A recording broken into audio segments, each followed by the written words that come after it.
अॅनास्थेशिया म्हणजे काय? तर हे समजून घेण्यासाठी आधी तुम्हाला न्यूरॉनची कॉन्सेप्ट एकदा रिकॉल करावी लागेल, जी आपण एचपी मध्ये पाहिली. सो एस्पायरंट सर्वांना माहिती आहे की आपल्याकडे नर्वस सिस्टम आहे. नर्वस सिस्टमचे 2 classes, central nervous system, peripheral nervous system. CNS मध्ये 2 पार्ट आहेत, brain and spinal cord. Brain मध्ये पुन्हा हिप brain, fore brain, mid brain. Spinal cord मध्ये सर्वायकल, थोरॅसिस, लुंबार, सॅक्रल, हे सगळं आपण ऑलरेडी डिस्कस केलंय. Peripheral nervous system again subclassified into 2 important systems. First one is somatic and the second one is autonomic.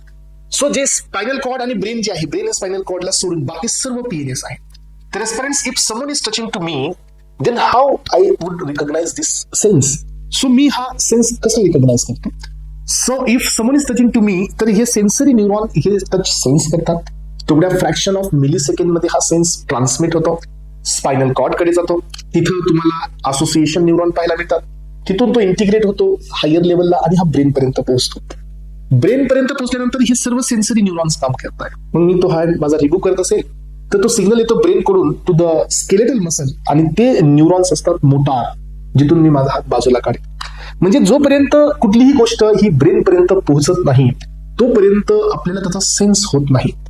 मग आता ज्या वेळेला तुम्हाला मायनर ऑपरेशन करायचे, काही स्टिचेस घ्यायचे, टूथ एक्स्ट्रॅक्शन असेल, रूट कॅनलची ट्रीटमेंट असेल, नॉर्मल स्टिचेस असतील, तर ज्याला तुम्ही हे इथं काही वर्किंग करणार तर हे सेन्सेशन ब्रेनला जाईल. मग यापर्यंत हे सेन्सेशन ब्रेनला नाही जाऊ द्यायचे तुम्हाला, तर तुम्हाला काय करावं लागेल? हे जो कंडक्शन पाथवे आहे तो तुम्हाला ब्लॉक करावा लागेल. And that is why we are giving a local anaesthetic drugs, जे की या न्यूरॉनवरती काम करतात, आणि हे असतात सोडियम चॅनल ब्लॉकर्स.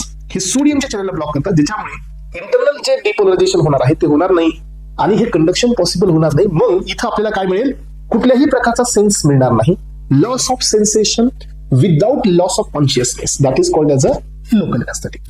पण यापर्यंत ज्या वेळेला सर्जरी ही मेजर आहे, जसं की ओपन हार्ट सर्जरी आहे, जसं की बायपास सर्जरी आहे, सो किडनी ट्रान्सप्लांटेशन आहे, सो पार्च्युरेशन आहे, सो काही वेगळी मेजर सर्जरी असेल, तर तुम्हाला जो मेन ट्रॅक असतो आपल्या स्पायनल कॉर्ड मध्ये, तोच ट्रॅक तुम्हाला हायपरपोलराइज करावा लागतो.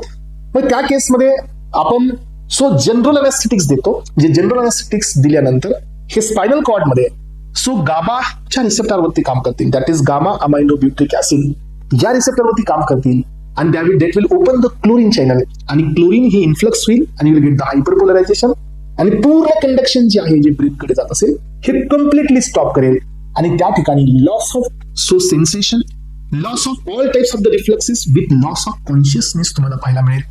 And this fundamental is called as a general anesthetics. This is the difference in between the local anesthetics and general anesthetics. Local anesthetics will act on the sodium channel, but general anesthetics will act on the GABA receptor. Some general anesthetics will act on the NMDA receptor, जे की एक्साइटेशनचे receptors असतात, यांच्यावरती पण काम करणारे आपल्याकडे drugs आहेत parents. मग आता पाहूया आपण याच्यात थोडंसं डीप जाऊया. यामध्ये आपल्याकडे वेगवेगळ्या स्टेजेस आहेत. एक्झाम मध्ये तुम्हाला काय येऊ शकतं? क्लासिफिकेशन तर येणारच एस्पिरंट्स, पण हा एक चार्ट मात्र तुम्हाला लक्षात ठेवायचा आहे, ज्याच्यावरती क्वेश्चन येण्याचे चान्सेस असतात.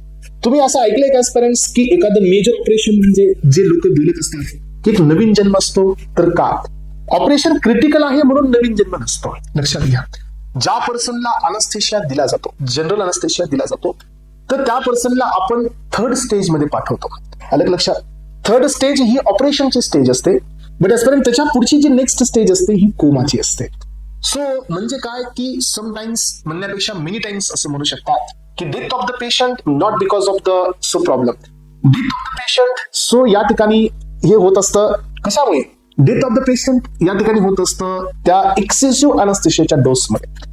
सो हे समजून घेण्यासाठी आपल्याला ह्या स्टेजेस समजून घ्यायच्या. इथं मी तुम्हाला दिले पहा. सो स्टेजेस मध्ये stage of analgesia, stage of delirium, stage of surgical anaesthesia and the stage of medullary paralysis. जसं तुम्ही डोस वाढवाल, तुम्ही एका स्टेज मधून सेकंड स्टेज मधून 3rd स्टेज, आणि इथून येऊन तुम्हाला वापस जायचंय. अलग लक्षात, जर चुकून हा डोस एक्सेस झाला आणि मेडुलरी पॅरालिसिस मध्ये गेला, then you'll get the paralysis of all the functions, आणि इथून पुढे कोमाची स्टेज असते. ट्रान्सपॅरंट म्हणून जनरल अनस्थेशिया देत असताना अनस्थोलॉजिस्ट जो असतो ऑपरेशनच्या टायमिंग मध्ये, तो खूप इम्पॉर्टंट रोल प्ले करत असतो. याच्यामध्ये तुम्ही पाहिलं असेल की जो पेशंट भीतो, जो पेशंट मध्ये एन्झायटी आहे, जो घाबरतो, त्याचा डोस फ्लक्च्युएट होत असतो. त्यामुळे ऑपरेशनच्या टायमिंगला जोपर्यंत तो पेशंट फुल्ली स्टेबल नाही आहे तोपर्यंत त्याला कधीच अनस्थेशिया दिला जात नाही. आणि त्याला स्टेबिलाइज करण्यासाठी आपल्याकडे दुसरे ड्रग्स असतात, आणि that drugs are called as a pre anaesthetic medications जसे की ग्लायकोपायरेट वगैरे आहेत. सो यांना आपण देत असतो to stabilise all the conditions. Okay, तर त्याच्यामुळे ह्या अनेस्थेशियाला जास्त इम्पॉर्टन्स देण्यात आलेले आहेत.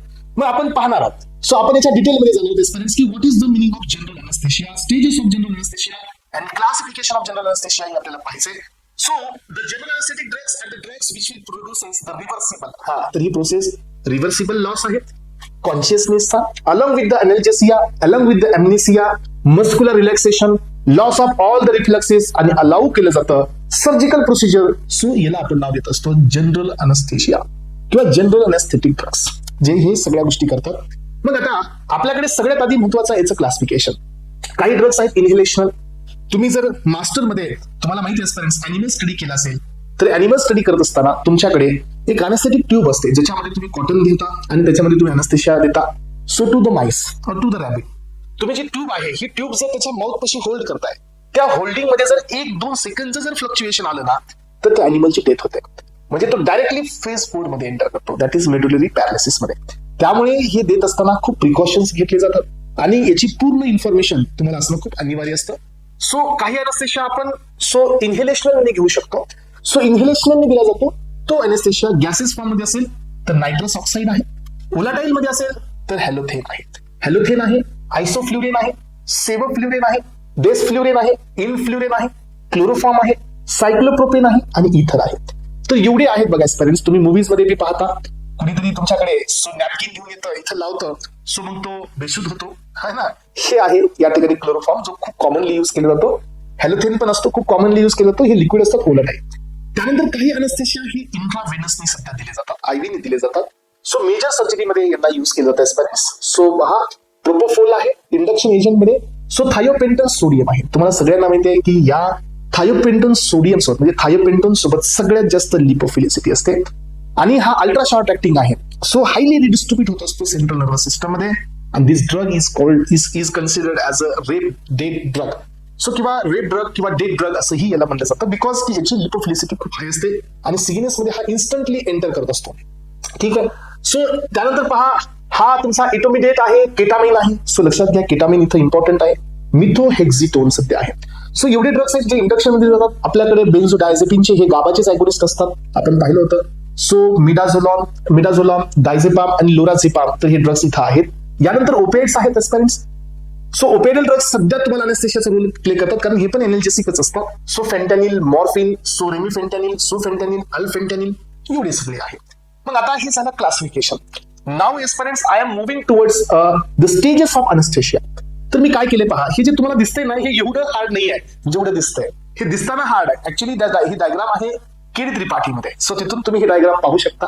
जर कधीच तुम्ही समजून घेतली नसेल तर कदाचित थोडं हार्ड वाटत असेल, बट ही एवढी तकलीफ वाली नाही आहे. ओके. सो एक साइडला मी काय केलं, हे स्टेजेस दिलेले आहेत. सेकंड थिंग मी इथे दिलेलं आहे रेस्पिरेशन. सो हे लक्षात घ्या स्पेरेंट्स. सो सेकंड वन आहे ऑक्युलर मुवमेंट म्हणजे आयबॉलची मुवमेंट. थर्ड वन आहे पिपिलची साईज. फोर्थ वन आहे बॉडीमध्ये असणारे सर्व रिफ्लेक्सेस जसं की लाईट रिफ्लेक्स असतो, कॉर्नेल रिफ्लेक्स असतो, फॅरेंजियल रिफ्लेक्स असतो. तुम्हाला माहितीये का की फॅरिंग्स मध्ये जर काही गेलं तर आपण करतो, that is what the pharyngeal reflex. डोळ्यांमध्ये कुणी लाईट मारली तर आपण सो आय ब्लिंक करतो. कॉर्नियाला जर कुणी टच केला तर आय ब्लिंक होते. So that is corneal reflex. So यामध्ये स्केलेटल मसलचा टोन आहे, ब्लड प्रेशर आहे, हार्ट रेट आहे आणि आता याचे युजेस आहेत या स्टेजेसचे. मग आता आपण पाहूया की यामध्ये पहिल्या स्टेजमध्ये काय होतं. फर्स्ट स्टेजमध्ये ज्यावेळेला पहिला डोस तुम्ही देता, ह्या पहिल्या डोस मध्ये या डोसला नाव द्यायचं stage of analgesia. So respiration ही नॉर्मल आहे. जे लाइनिंग तुम्हाला दिसते ही कशी आहे, नॉर्मल आहे. ऑक्युलर मुवमेंट पण नॉर्मल आहे. आईबॉल हे तुमचे फिरत असतात. पिपिल साईज सुद्धा नॉर्मल आहे. यानंतर या स्टेज मध्ये सो आयलिडचा रिफ्लेक्स आहे, फॅरेंजियल रिफ्लेक्स बी आहे, सो कॉर्नियल रिफ्लेक्स बी आहे, लाईट रिफ्लेक्स बी आहे. स्केलेटल मसल टोन नॉर्मल आहे, बीपी नॉर्मल आहे, हार्ट रेट सध्या नॉर्मल आहे. Everything is normal in the first stage. But experience if you enter into the second stage of delirium in the sense की ही थोडी dream state असते. So anaesthesia मध्ये आता तुम्ही एका विचाराच्या दुनियेत जाता, अलग लक्षात. सो यामध्ये बघा रेस्पिरेशन थोडं स्लो डाऊन होतं. ही जी फ्रिक्वेन्सी तुम्हाला कमी जास्त दिसते ना, आता रेस्पिरेशन थोडं स्लो डाऊन होत आहे. सो रिव्हॉल्विंग आयबॉल, सो आयबॉलची मुवमेंट वाढणार आहे. सो आयबॉल ही फास्ट मुवमेंट मध्ये येणार आहे. पिपल साइज डायलेट होणार आहे. सो त्या आयलिडचा रिफ्लेक्स आहे, फॅरेंजियल आहे, कॉर्नियल आहे, लाईट आहे, इथं रिफ्लेक्सेस असतात. सो मसल टोन वाढते, मसलची स्केलेटल मसल टोन वाढते, हार्ट रेट वाढतो, ब्लड प्रेशर सध्या वाढतं आणि एस्पेरेन्स हा असतो तुमचा सेकंड स्टेज ऑफ डिलिरियम. मग एवढ्या सगळ्या गोष्टी हे तुम्ही मला सांगा, ह्या सगळ्या गोष्टी म्हणजे सर्जरीसाठी सुटेबल आहेत का? नाही. त्यामुळे या स्टेजमध्ये सध्या सर्जरी केली जात नाही. मग परत काय केलं तर परत डोस दिला जातो आणि तो पर्सन स्टेज 3 मध्ये येतो, दॅट इज सर्जिकल अनेस्थेशिया. यामध्ये पुन्हा 4 स्टेज असतात, 1, 2, 3, 4. सो पहिल्या स्टेजमध्ये रेस्पिरेशन पुन्हा स्लो होतं, आयबॉलची मुवमेंट फास्ट असते पण आता हळूहळू कमी व्हायला लागते. पिपल साईज आता मोठी असते सेकंड स्टेजमध्ये, पण आता ती मिओसिस कडे चालली जाते. ह्या स्टेजमध्ये आयलिड रिफ्लेक्स लॉस्ट होतो, फॅरेंजियल रिफ्लेक्स लॉस्ट होण्याच्या मार्गे, कॉर्नियल रिफ्लेक्स लॉस्ट होण्याच्या मार्गे, लाईट रिफ्लेक्स सध्या लॉस्ट होण्याच्या मार्गे आहे. सो मसल टोन कमी होत चालला, ब्लड प्रेशर कमी होत चाललं, हार्ट रेट कमी होत पुन्हा वाढत चालले. हे बघा दिसतंय का तुम्हाला या ठिकाणी? सो मग आता जसं आपण सेकंड स्टेज मध्ये आलो तर हे पॅरामीटर्स आहेत. 3rd आणि 4th स्टेज मध्ये आल्यानंतर पहा, इथं आल्यानंतर सो रेस्पिरेशनची जी तुमची या ठिकाणी मुवमेंट आहे तो खूप कमी झालाय. हे पहा अप्रॉक्सिमेटली खूप लेस झालाय, आयबॉल फिक्स झाले, मुवमेंट बंद आहे. सो पिपल साईज वाढली, रिफ्लेक्सेस सगळे लॉस्ट झाले, ब्लड प्रेशर मेंटेन आहे, सो म्हणजे कमी आहे, हायपोकडे आहे. यानंतर मसल टोन कमी आहे, सो इथे रेस्पिरेशन खूप कमी आहे. त्यामुळे हे तर आपली लॉस वाली स्टेज आहे. पण याच्या आधी ह्या 2 स्टेज असतात. सर्जिकल अनेस्थेशियामध्ये 3rd आणि 4th ही कधी अटेंड नाही करायची, 1st आणि 2nd मध्येच. इथं पहा, इथपर्यंत पोहोचायचं तुम्हाला, ह्या स्टेजमध्ये तुम्हाला सर्जरी करायची. हे पहा, या स्टेजमध्ये तुम्हाला सर्जरी करायची, रेस्पिरेशन स्लो आहे, आयबॉल स्पीड कमी होत आहे, मिओसिस कोण होता मायड्रेसिस कडे, इथं थोडंसं मिओसिस आहे, आयलिड रिफ्लेक्सेस लॉस्ट आहे, बट फॅरेंजियल आहे, कॉर्नियल आहे आणि लाईट रिफ्लेक्स बी आहे, इथं सर्जरी करायची आहे. मसल टोन आहे कमी आहे, ब्लड प्रेशर आहे थोडंसं कमी आहे, हार्ट रेट हा आता कमी आहे आणि वाढत कडे चाललाय. म्हणजे ही स्टेज आहे जिथं तुम्हाला सर्जरी ऑपरेशन कॅरीड आउट करायचंय. मोस्ट सर्जिकल ऑपरेशन या स्टेजमध्ये होतात. यानंतर पहा, जर चुकून तुमच्याकडून थोडा डोस जास्त झाला तर तुम्ही या स्टेजला येऊ शकता ऑकेजनली. अलग लक्षात, म्हणजे कधी कधी चुकीने इथपर्यंत पोहोचता येतं.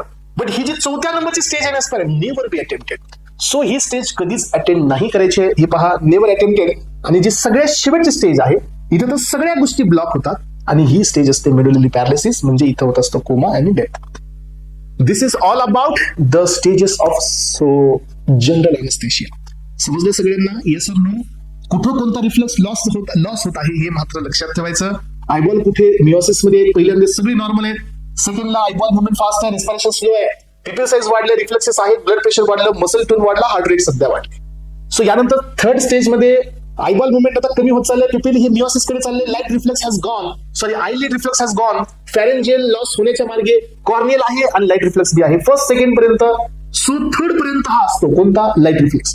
4th मध्ये हा पण लॉस्ट होतो. आता हा बीपी थोडा कमी होत चाललाय, सो मसल टोन कमी होत चाललाय, बीपी कमी होत चाललाय आणि हार्ट रेट आता कमी करून वाढत चाललाय. आणि 4थी स्टेज जी आहे मेडुलरी पॅरालिसिस, सगळं स्टॉप आहे, हे रेस्पिरेटरी कोलॅप्स असतो. Respirants never be attempted. So surgical anaesthesia 4th stage आणि मेडुलरी पॅरालिसिस या स्टेज मध्ये कधी नाही जायचं, इथून वापस जायचं असतं. इथून वापस जाणे याला आपण नाव देत असतो पेशंट रिकव्हरी. येस, म्हणून बघा अनेस्थेशिया दिल्यानंतर महत्वाचं असतं त्याचं वापस नॉर्मल होणं, आणि हे होतं प्रॉपरली जर अनेस्थेलॉजिस्ट हा प्रॉपर आहे. डोस कॅल्क्युलेशन हे सेक्सवरती डिपेंड असतं, डोस कॅल्क्युलेशन हे वेटवरती डिपेंड असतं, डोस कॅल्क्युलेशन त्याच्या कंडिशनवरती सध्या डिपेंड असते. पेरेंट्स आणि अनेस्थेलॉजिस्टचा हा ड्युटी असतो ही डोस कॅल्क्युलेट करून त्याला द्यावा लागतो. सो यानंतर बघा अनेस्थेशियाच्या आयडियल प्रॉपर्टीज काय आहे. सो रॅपिड इंडक्शन आणि रिकव्हरी, लवकर भूल यायला पाहिजे आणि ऑपरेशन झाल्यानंतर लवकर वापस रिकव्हरी व्हायला पाहिजे. ॲड्युकेट अनर्जेसिया अँड मसल रिलॅक्सेशन, असं नाही झालं पाहिजे की कुठला पार्ट हा रिलॅक्स आहे कोणता पार्ट रिलॅक्स नाही आहे, असं नाही. कम्प्लीट अनर्जेसिया म्हणजे कम्प्लीट पेन किलरचे ऍक्शन मिळालं पाहिजे, मसल रिलॅक्सेशन झालं पाहिजे. मिनिमल कार्डियोव्हास्क्युलर रेस्पिरेटरी डिप्रेशन, सीव्हीएस वरती, हार्ट वरती किंवा रेस्पिरेशन वरती कमी इफेक्ट असायला पाहिजे. नॉन टॉक्सिक अँड नॉन इरिटंट असायला पाहिजे anaesthetic agent. Mechanism of action एकदम सिंपल आहे. गाबा मेडिटेड ऍक्शन्स वाढवतात, क्लोरीनला इन्फ्लक्स केलं जातात, क्लोरीन मध्ये येतो आणि न्यूरॉन हायपरपोलराइज होतात आणि कंडक्शन ब्लॉक होतं. एवढीच मेकॅनिझम अनेस्थेशियाची असते. एकच ड्रग आहे केटामिन, जो एन मिथाइल डिअस्पार्टेट या रिसेप्टरला ब्लॉक करतो, जे की आपला एक्साइटेशन दाखवणारा रिसेप्टर असतो, हा पण अनेस्थेटिक असतो. चला, हायपरपोलेशन होत असतं न्यूरल मेम्ब्रेन आणि कंडक्शन ब्लॉक होत असतं. यांचे साईड इफेक्ट आहेत respiratory depression, hypotension, nausea, vomiting, malignant hyperthermia, म्हणजे थोडंसं या ठिकाणी बॉडीमध्ये टेम्परेचर वाढण्याचं काम याच्यासोबत होत असतं. This is all about the general anaesthesia.